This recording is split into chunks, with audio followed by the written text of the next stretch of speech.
서울을 대표하는 기차역은 단연 서울역입니다. 그럼 서울역에서 두 번째로 크고 중요한 기차역을 꼽자면 초점을 어디에 두냐에 따라서 답이 갈릴 것 같습니다. 서울 서부는 물론 경인 지역에서도 손님이 유입되는 영등포역, 경춘선과 중앙선 등 동쪽으로 향하는 관문인 청량리역도 있지만 그래도 역시 용산역을 빼놓을 수는 없을 것 같습니다.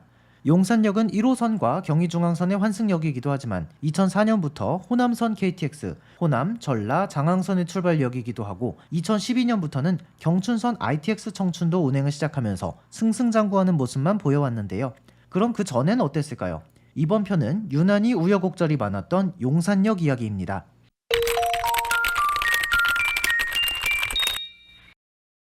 안녕하세요. 전차라떼입니다. 용산역은 1900년 경인선의 정차역으로 개통했습니다.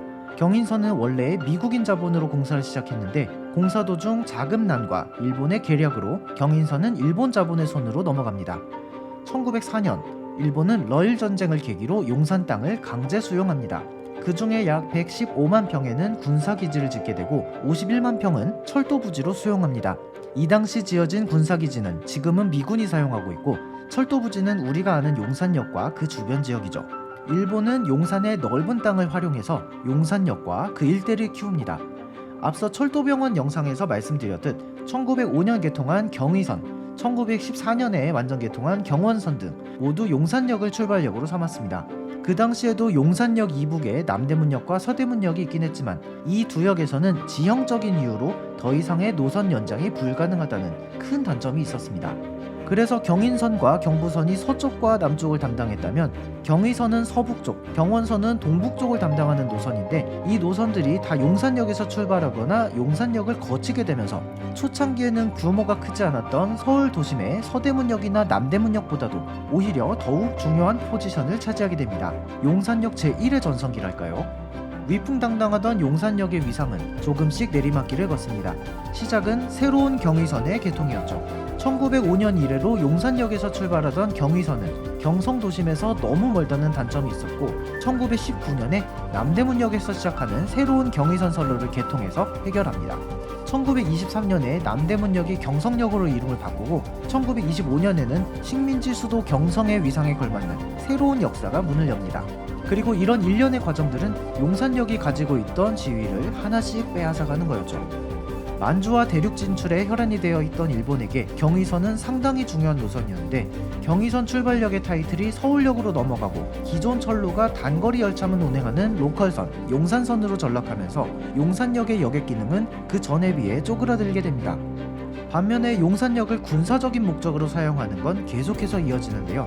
용산역 앞 일본군 기지에 조선 군사령부가 있었고 일본군의 훈련소도 이곳에 있었습니다.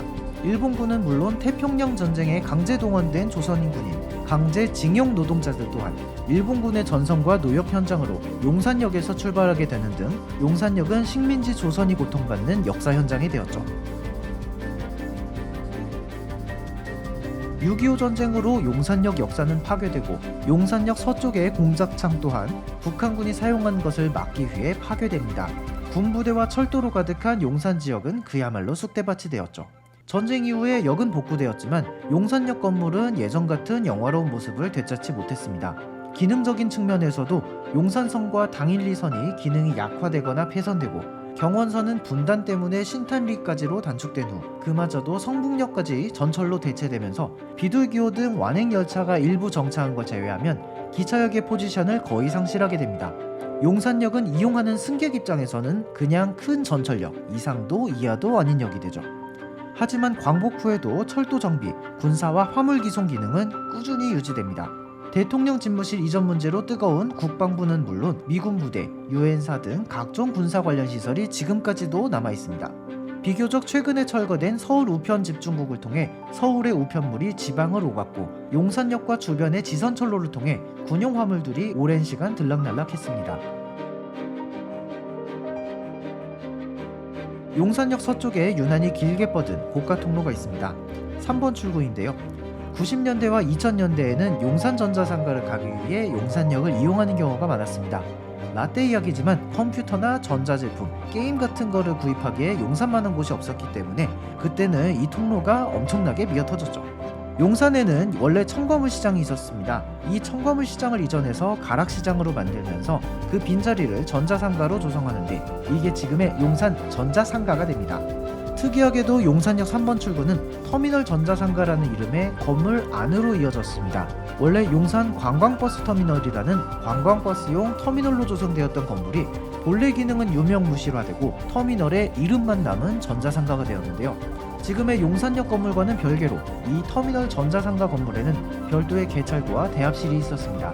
그러다 보니 그때는 지금과 달리 전철표를 사야만 이 통로를 이용할 수 있었고요. 2004년에 용산역 민자업사가 개업하면서 대합실 구조가 현재와 같이 변경이 되고 이 통로는 운임구역 바깥에 위치하게 됩니다. 자연스레 터미널 상가 안에 있던 별도의 대합실은 영업을 중지했고 이 통로는 전철을 이용하지 않아도 오갈 수 있게 되었죠.